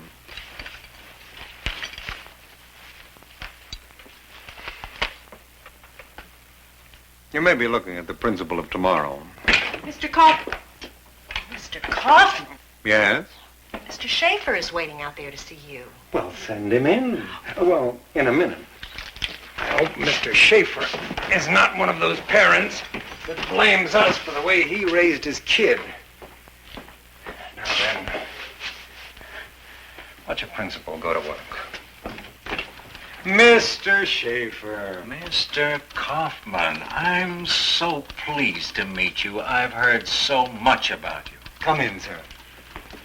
This is Pete Dixon. Mr. Dixon's Jerry's first period teacher. How do you do? And I've heard a lot about you, too, Mr. Dixon. Jerry seems to like you. Now, won't you sit down? Yes. All right, now, let me get right to the point. Frankly, Mr. Schaefer, Jerry's clothing is creating problems. For him, for me, and for the teachers. Teachers? Well, most of the teachers, anyhow. You've got to admit that the way he dresses is a little bizarre. Bizarre. Well, I think that Jerry is just going through a little phase is all.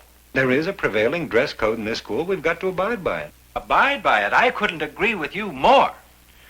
Well, of course, I do try to give the kids a little leeway. A little leeway? That's a good idea. If it was up to Mr. Dixon here, I'd be giving them a lot more leeway. If it was up to me, we would do away with the dress code entirely. Do away with it entirely. Now, you just might be onto something there. However, as of now, the dress code does stand. It stands? Well, of course it stands. I mean, it has to, doesn't it? Right? Mr. Schaefer? What I'm saying is I would appreciate any cooperation I can get from you in trying to resolve the problem. Well, you have certainly got it, Mr. Kaufman. You just simply tell Jerry what to wear, and you have my guarantee that I will back you up 100%. Well, I was kind of hoping that you'd tell him what to wear. Oh, well, if you think it would do any good, I mean, if you... Yeah, good. Why don't we do something about it right away, right now, in fact? Let's see if we can't get Jerry through a whole day of class. Let's. Good. Bonnie, Yes, Mr. Kaufman. send a message up. Get Jerry Schaefer down here, please. Oh, he's in the detention room already. I'll talk to him in there, if it's all right with you. Be my guest. First door on the left. First on the left. door on the left.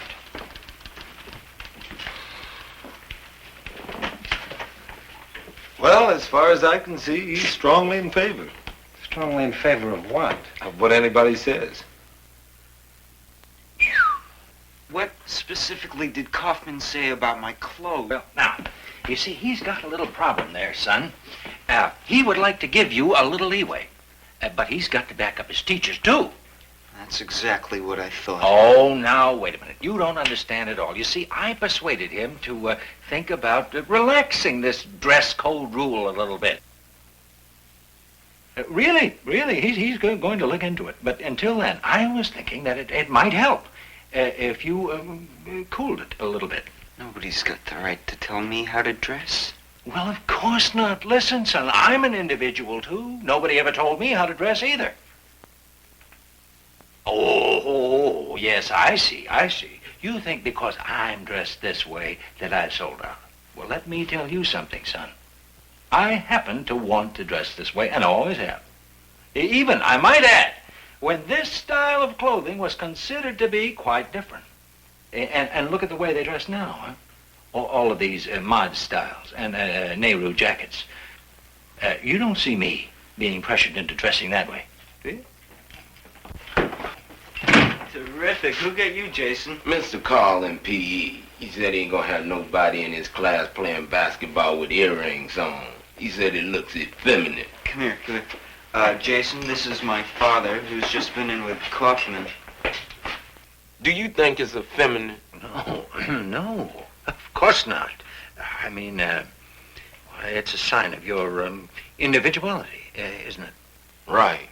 What I was just saying to Jerry here, Jason, is that I am fully in sympathy with you boys' need to assert your individuality. But, Hey, down with the dress code! Hey, Nick, did good old Miss Dunn forget you too? Who else, man? Man, she hates beards, I'll tell you. Why does she hate beards so much? Because all she can grow is a mustache. Oh, man. Hi there, Mick. I'm Jerry's dad. Mick, I've just been discussing this whole dress code thing with Jerry and Jason here, trying to figure out a way that we can work this whole thing out. Kids want action, Mr. Kaufman. Of course they do.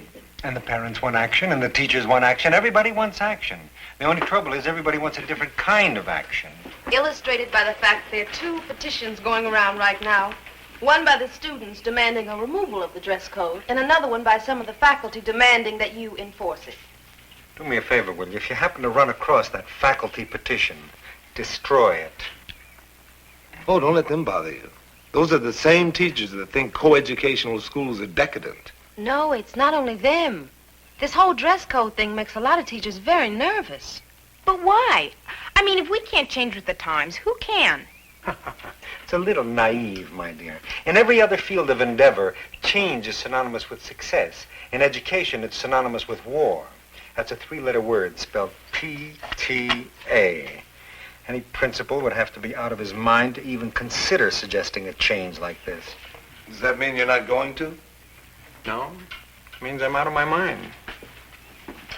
You mean you're seriously thinking of changing the dress code? It means I'm going to bring it up very, very gently at tonight's PTA meeting and hope I don't get lynched.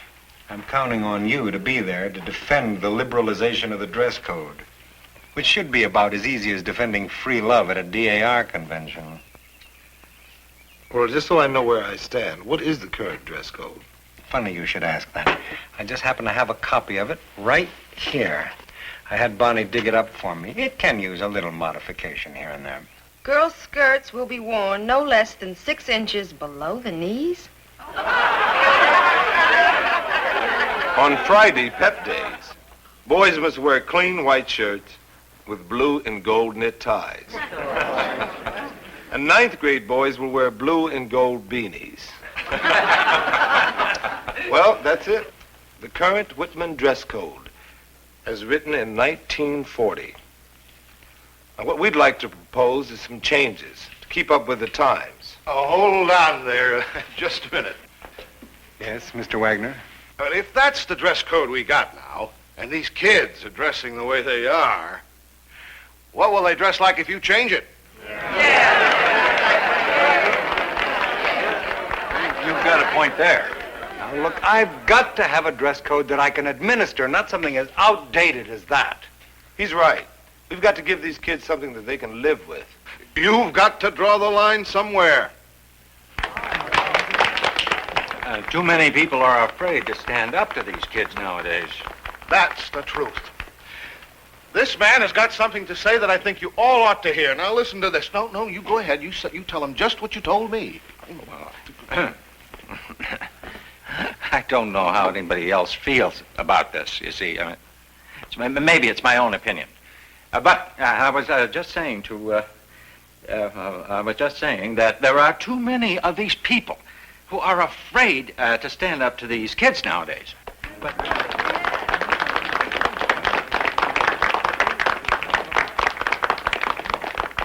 All right? Tell you what I'm going to do. I'm going to appoint a committee of parents and teachers to study this issue and make recommendations to me. Begin with, I'm appointing Mr. Dixon, chairman of the committee. We already know where he stands. We already know where you stand, too, so I'll put you on the committee to balance it out. How's that? I want him there, too. What we need is the kind of guy who's not afraid to have an opinion.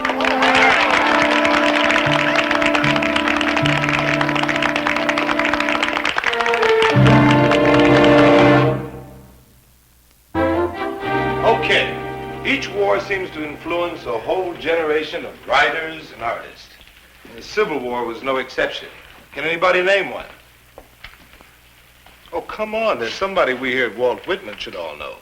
Oh, yeah, Walt Whitman. Okay, let's talk about Walt Whitman.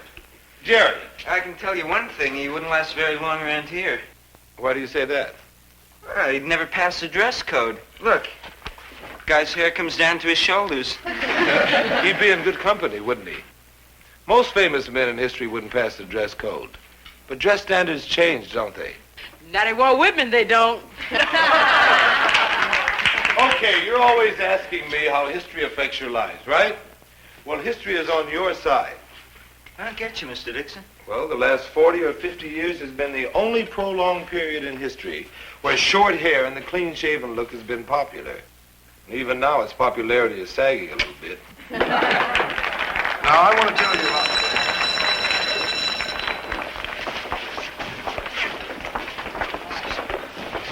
Hey, Mr. Dixon. Yes.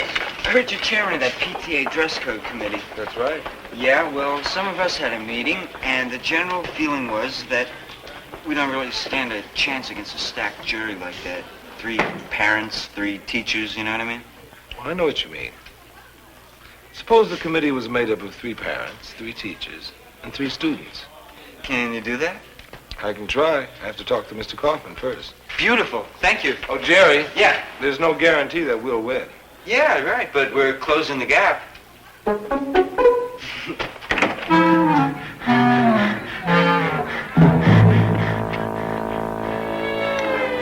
minutes and 55 seconds, right on the nose.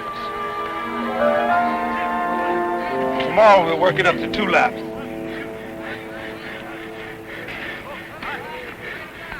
There's something I want to talk to you about. It seems as good a time as any. That's why it's as good a time as any. I want to have 3 of the students on the dress code committee when we meet tonight. Oh. Don't say it. I know what you're thinking. You're thinking you're having enough trouble from some of the parents without that, right? These parents are going to cause you trouble about something anyway, right? So it might as well be this, right? Well, what harm is it going to do to let the students have a voice in this? Oh, I know. Supposedly they aren't mature enough to be able to make major decisions like this. Do you know that within the next few years that most of these students are going to have to make decisions about things much more difficult than what to wear? It wouldn't hurt to start letting them make a few now.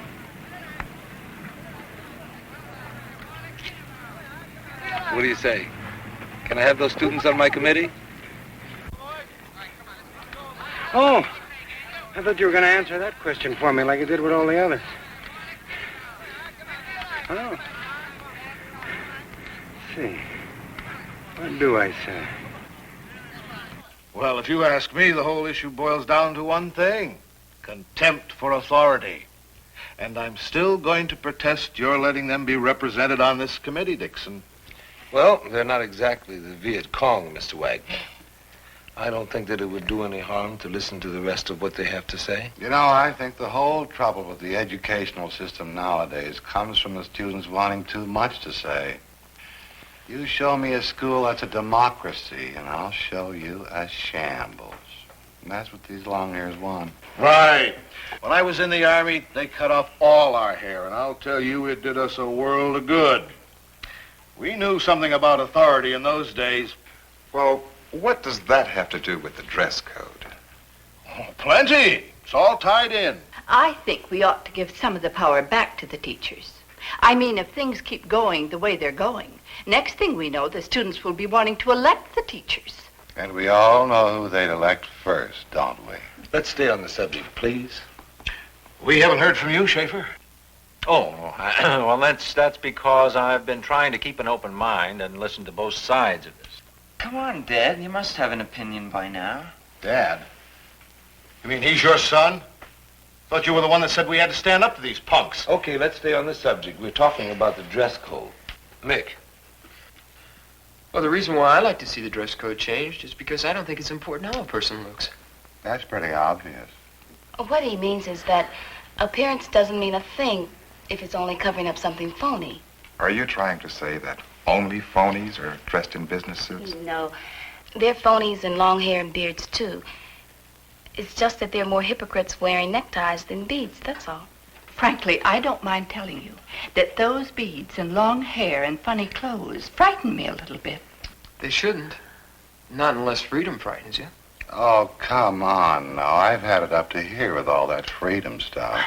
You know, I'm sick and tired of hearing what a lousy job we've been doing. You know, I just love to know what you're going to do to make this a better world. I think we can start by not trying to shut people up.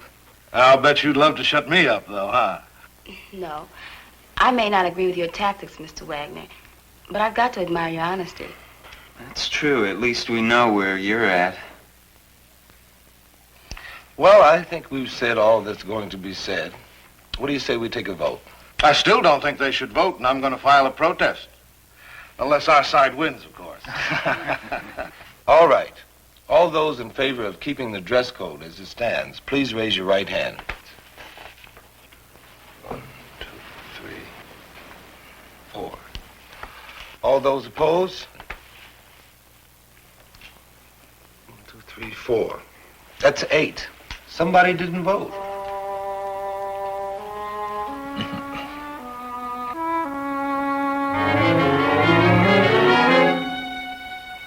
Jerry, I had a perfectly good reason for not casting my vote. Look, an abstaining vote is a vote. It only means that you haven't made up your mind yet. I simply wanted some time to think over what I had heard so that I could render my decision properly. Nobody else needed time to think it over.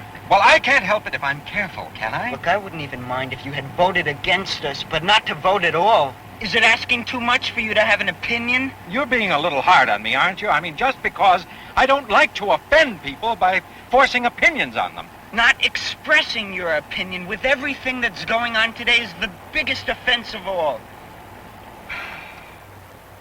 Look, I'll see you at home.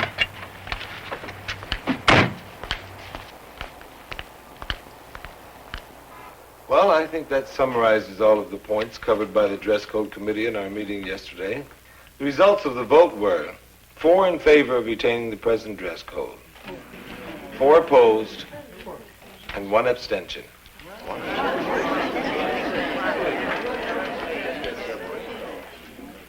Tie vote. I might have known I wasn't going to get any help on this thing. It's your own fault. If you hadn't let him point those 3 kids to that committee, the vote would have been 5-1 in favor of the dress code. Or 4-1. And 1 abstention. Well, I'll stand by my decision on that one. Just as I'll stand by any decision I make regarding the dress code. I think you better poll all of us here tonight to find out where we stand. Yeah, let's have a vote. All right. We can have a vote. All right, you've seen Mr. Dixon outline both sides of... Yes. Mr. Kaufman, may I say something? Go ahead, Mr. Schaefer.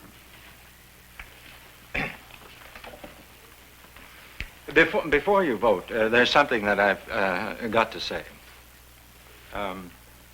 You see, I was the abstaining vote yesterday at that meeting.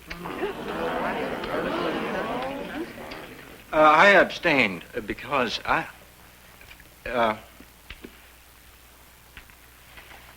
because my whole life has been one big abstention. And I'm not particularly proud of it right now. Yesterday, my son, Jerry, he's one of those boys with the long hair and the funny clothes, by the way. He said something that I've been thinking about. He said one of the reasons that they wear these clothes is that they don't want to be like us. They want to be something different. And they hope better. I guess it's only natural, you see, for a father to want his son to be like him. I know that's what I wanted Jerry to be. But now I want him to be him. So this time when we vote, I'm not going to abstain this time. I'm going to vote for Jerry.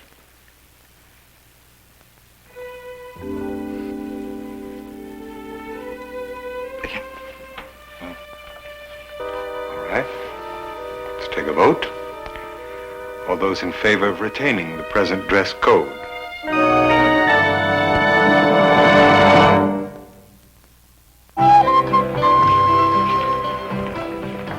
Morning, Kaufman. Well, I see that even with the new dress code, you two have been able to restrain yourselves. Don't tell anybody, but I'm wearing psychedelic underwear. You know something? For an advocate of free dress, you certainly dress square. Well, you're not exactly a human rainbow, Mr. Kaufman. Oh, that's what you think. In the right light, this is a see-through tweed. Well, I'm glad to see the new dress code's working out so well. Oh, of course. I knew they'd all go wild for a couple of weeks and then it would all settle down into something we can all live with. You don't see anyone taking advantage of it. Well, hardly anyone.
high school diploma. High school. I'm matriculated at the School of Hard Knocks. You lay that job on me, baby. You'll see how good I am. No high school diploma. When do I get to see the boss man? Well, why don't you sit right over there? How soon do you expect him back? 2 weeks. Hi. Hi. I've come about that ad in the paper. I'm Howard Brilliant. Won't you sit down, please? Thank you. Boo! High school diploma? Of course. Well, you can go right in. The boss will see you right now. Hey, baby, I thought you said he was real gone. If you want to get in, stay in school. Don't drop out. Thank you very much. Thank you so much. Mr. Granger, thank you very much. Well, I've only got one question for Mr. Granger. Are those your clothes or your son's? Well, I think we can all agree that this Thursday's assembly is going to be the best stay-in-school assembly we've ever had. Any problems? Any questions? Well, I hate to be the one to put a damper on things because I realize how much work went into this. It's a very funny skit. But what's it going to accomplish? Well, the kids will laugh, sure, but do you really think we're going to reach them? Is it going to make one of them change their minds about dropping out of school? Well, what would you suggest? I don't have any ideas, but we've got to come up with something that's going to impress them. Hey, I just thought of someone the kids would listen to. Someone they all know and respect. Sorry, did it last year. Someone who went to Whitman, like Michelle Scott. Oh, who is she? Oh, you know, you're a groove, but I gotta move. I think you got the right idea, but the wrong person. I saw Michelle Scott on TV the other night, making jokes about the fact that she dropped out. Well, that lets her out. No, not necessarily. I saw that too. I bet she jokes about it because she feels insecure. I'm sure if she spoke to the kids, they'd listen to her. Well, okay, get her if you can. Still seems a little like getting Tiny Tim for a good grooming assembly. I did it. I did it. Did what? Michelle Scott. You got her for the assembly? No, I got an appointment to see her. Well, you know, she's not exactly the easiest person in the world to see. I had to talk to 3 agents, 2 managers, and 6 secretaries. If she ever gets laryngitis, unemployment in the country will go on. I never met a big celebrity before. Will you laugh if I tell you something? I'm nervous. Oh, you'll be just fine. Just treat her like any other dropout. That's right. Just don't blow it by asking for her autograph. If you think this is so easy, why don't you go along with me? Not me. Don't tell me you're not interested in meeting a beautiful girl. She is very pretty. And with a little of that Pete Dixon charm, she'll just have to go along. I thought he'd never say yes. I didn't. You know, they ran out of toast, but this is very interesting. Chipped beef on bagels. Must be a great favorite in the Israeli army. You sure it's all right? Well, she's kept us waiting for 45 minutes. If it isn't, I'll give her $1 an hour. You're pretty good. Well, a lot of my early education took place with cue in hand. Here, try it. I don't know what to do. You uptown girls sure live sheltered lives. Well, that's the way it is in the big old house with all those employees running around. Hello? Sorry I can't talk to you now. I'm on 4 of the line. Hello? I didn't know there was anybody on this line. I guess you want to speak to... Oh, hello, Miss Scott. This is Liz McIntyre from Walt Whitman. Yeah, I had an appointment with you. No, I can still make it. As a matter of fact, I already made it. I'm here right now. I'm in your pool hall room. Tell her she's kept us waiting for 45 minutes. No, we haven't been waiting long. Okay, thank you. She'll be right down. Don't count on it. She said she'd be right down. What do you want to bet? $10? You're Liz McIntyre. Pete Dixon. You know, I thought you'd be a couple of kids from the school paper. Come on in, have a seat. Can I get you some coffee? A drink? No, thank you. No, thanks. Whitman High. You know, it's been a long time. Is Mr. Kaufman still the principal? Mm-hmm. And still the most unconvincing grouch in town. Okay, Whitman, what can I do for you? Well, we want you to help us with our dropout program. Sure. I'll have my business manager send a check. But we don't want money. We want you to come to an assembly and tell the kids not to drop out. No, that's not the kind of thing I do. Besides, why would the kids listen to me? I was a dropout myself. I'm proud of it. Now, what's that supposed to mean? It means I saw you on TV the other night when you said you didn't need school to make it. I figure a lot of kids saw it, too. That's it, Pete. Sure. Okay, I'll tell you what. Maybe in about 6 weeks I can cancel something and do it. The assembly's on Thursday. Well, I'm glad you didn't wait till the last minute. Look, I'm not trying to put you down, but I figure it'll give you a chance to make up for all the damage you did on TV. What does he do when he's trying to put you down? Well, you know, Why cancel something in 6 weeks when you can cancel it on Thursday? Now, there's a thought for you. You gonna be there? I'm gonna be there.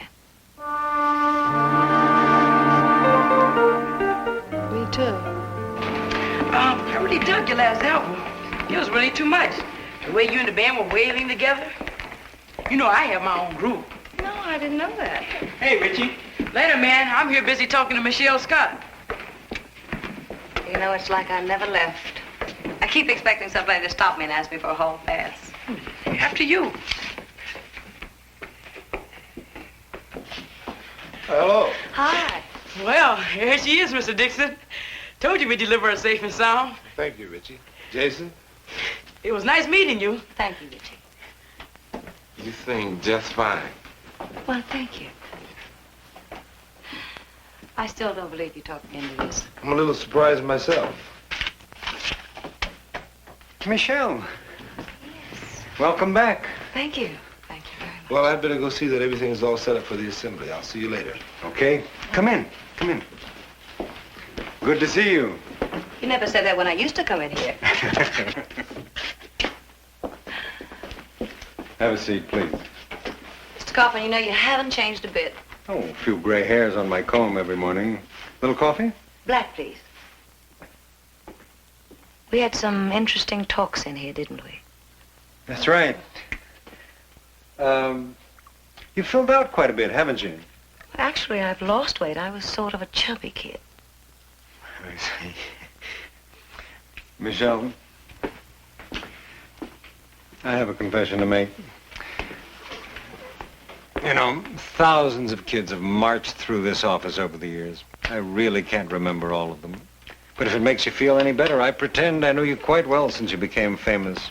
I subtly drop your name when there are other principals around. Burke over at Fillmore High uses Ephraim Zimbalist Jr.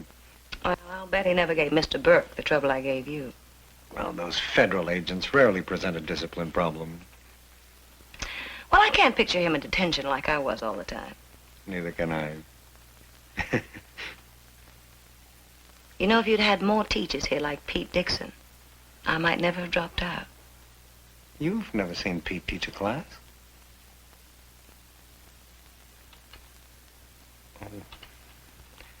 You know, we're very grateful to you for taking this time. I wish there was something we could do for you. Well, I just hope it works. Oh, I'm sure. It's getting a bit late. We better get over to the assembly. They're about to start.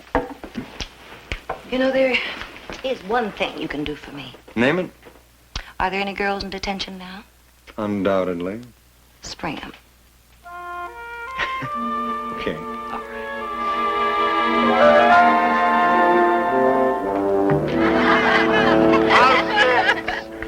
Oh, well, we can fill this out together then. Together. Would you like to sit down? Thank you. Go. I think we got a hit on our hands. They love it. Hey, I'm sorry, the seat's taken. I was hoping. Hey, where is Pete anyway?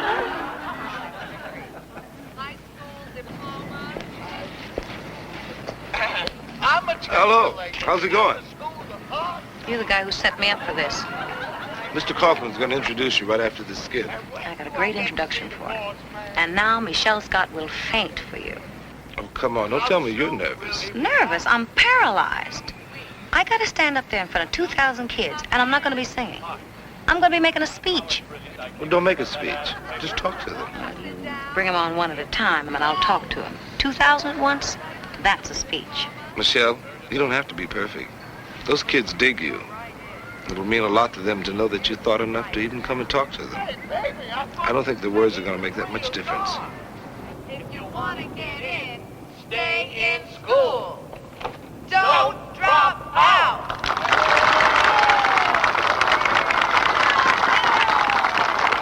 Thank you very much for that very funny Stay in School skit. And now we come to the highlight of our program. We have with us today a former student who spent a lot of time in my office, but not because she was on the honor roll. From Walt Whitman, she went on to an illustrious career as one of the most popular singing stars in the country. They'll love you. Go talk to them. Walt Whitman proudly presents Michelle Scott.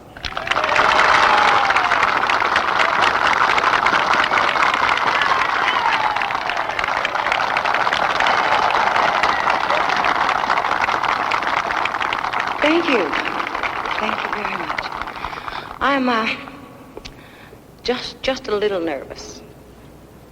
No, that's wrong. I'm really very nervous. I guess maybe you think that's strange. For somebody who's played Vegas. But, you see, I made it in Vegas, and I didn't make it at Walt Whitman High. I quit. I spent more time at Harry's store drinking soda pop than I did in class. Of course, then, that's the way we turned on in my day.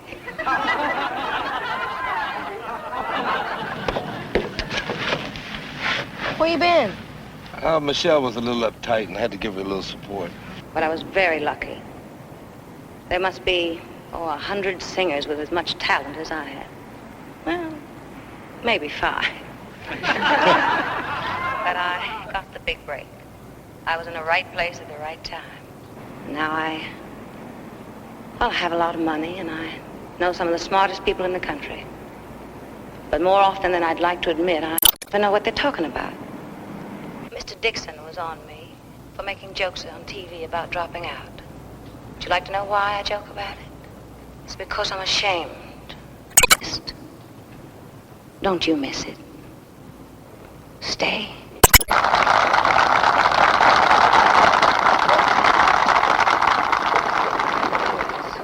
You're sensational, Miss Scott, but then you always are. You know, I remember when you were with the Bluesettes and you just went shooby-doo-bop-doo-ah.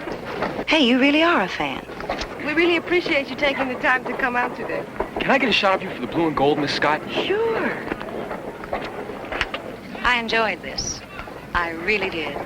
I'd like to know if I can do more. Well, we'll take whatever time you can offer us. You were beautiful out there today. Thank you. Okay. One more picture, okay? Sure, but this one has to be with my friend here.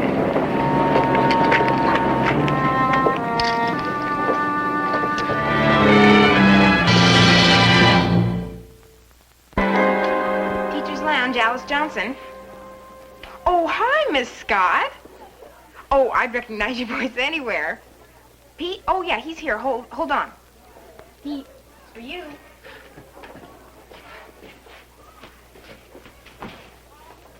Hello? Oh, yes. Mm-hmm.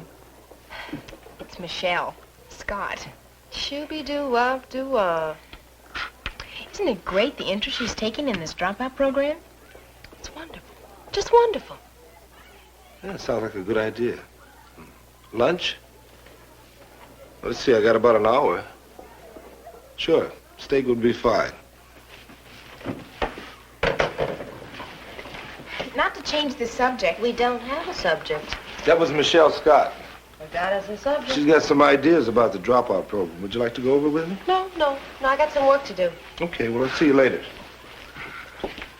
Bon appetit. Gee, I wish she would have asked me. How come you didn't go? Because Pete's social life is Pete's own business. Social life? You're acting like he could be romantically involved.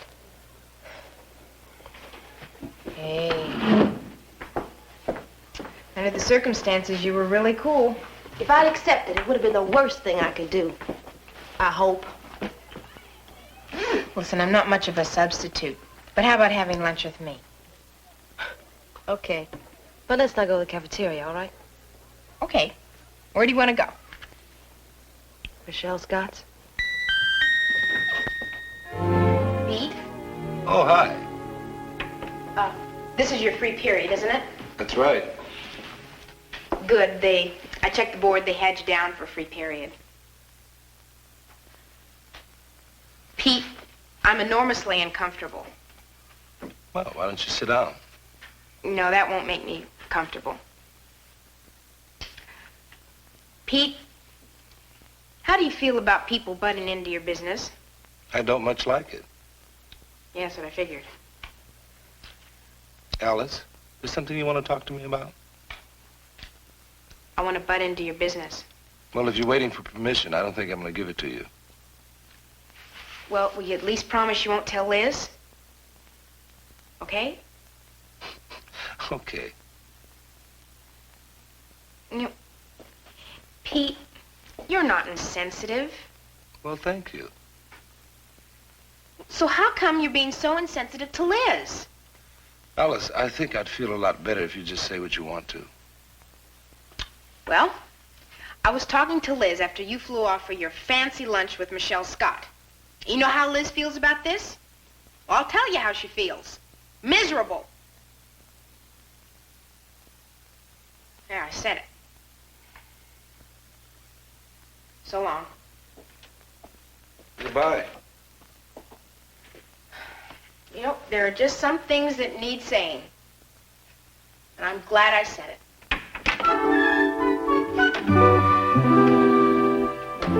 Look, honey, can I ask you something?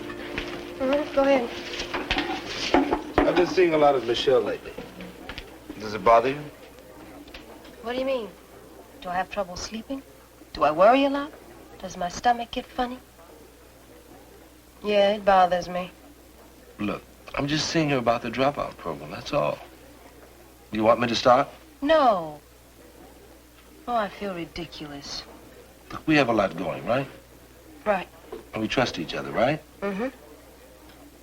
Just hang loose. Okay. Hey, you didn't forget we're supposed to be in the cafeteria tonight to supervise the decorating for the dance, did you? This is your first chance to hang loose. I've got to go to Michelle's. She's having some people in I gotta meet, so I'll be a little late. All right? Miss McIntyre, where's Mr. Dixon? I thought he was going to be here. Richie, don't you have something to do? What did I say wrong? Don't pay any attention to him. Alice, what are you doing? Nothing, nothing. Why is everyone so concerned where Pete is? He said he would be late, and he's late. That's what I mean. He's late. Exactly. Sure is late. I realize the position you're in. I'm glad you do. Yeah, but it's very difficult. Well, it's... Oh, wait these are a minute. Listen, No. just a second. Okay. Let me explain to you what the problem is. Okay, Dixon. I'll train some of your dropouts. We'll start with 20 and see how it works out. That's good, but not good enough. You see, most kids drop out of school because they can't afford to stay there. And I want your company to give them the chance to work and stay in school at the same time. Look, you'd benefit. A kid with a high school diploma is worth a lot more than one without it, right? Pete, you have made your point. You have won. You have got it. Michelle, does this friend of yours always get what he wants? He seems to. So does she. Oh, hey, look who's here. It's Mr. Kaufman. Hi, Mr. Kaufman.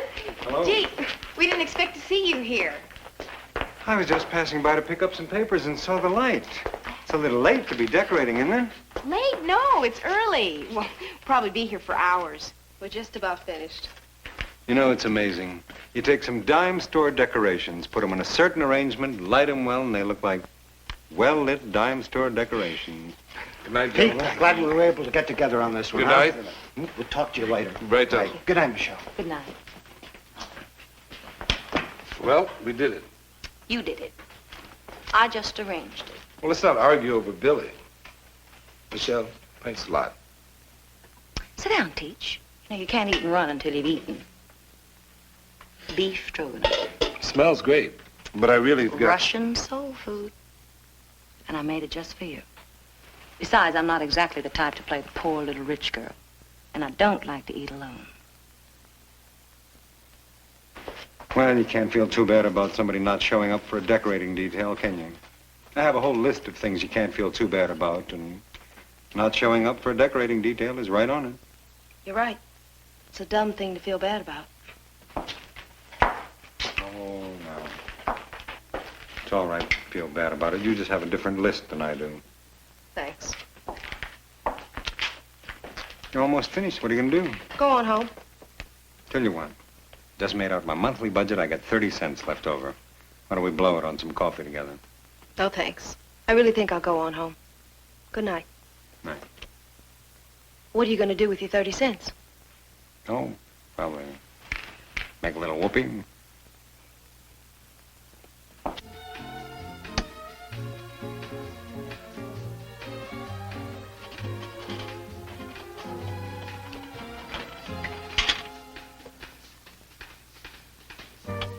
Well, it is a little hokey, isn't it? Tell me, Pete, what is there about me that turns you off? Nothing. Well, then why aren't you coming on? I've asked myself that same question. Well, do me a favor. When you come up with the answer, save it, because I don't want to hear it.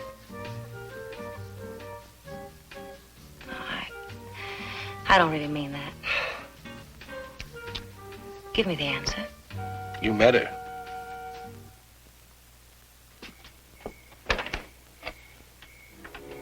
Hello. Hi. You got any coffee? I was just having some myself. Come in. Well, we got 20 kids for the dropout program. That's great. It's a start. How'd the decorating for the dance go? Just fine.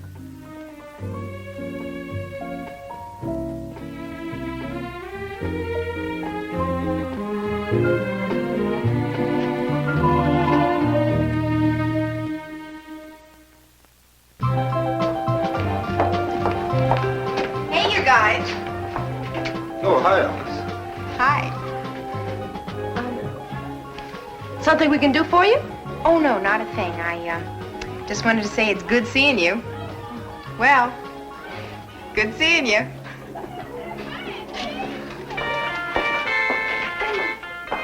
Oh, hello, Mr. Kaufman. Hello. We missed you two at the Sweethearts Ball. Oh, we had something to do at the last minute. That's why we had Mr. Jenkins and Miss Marsh cover for us. You had something to do? Right.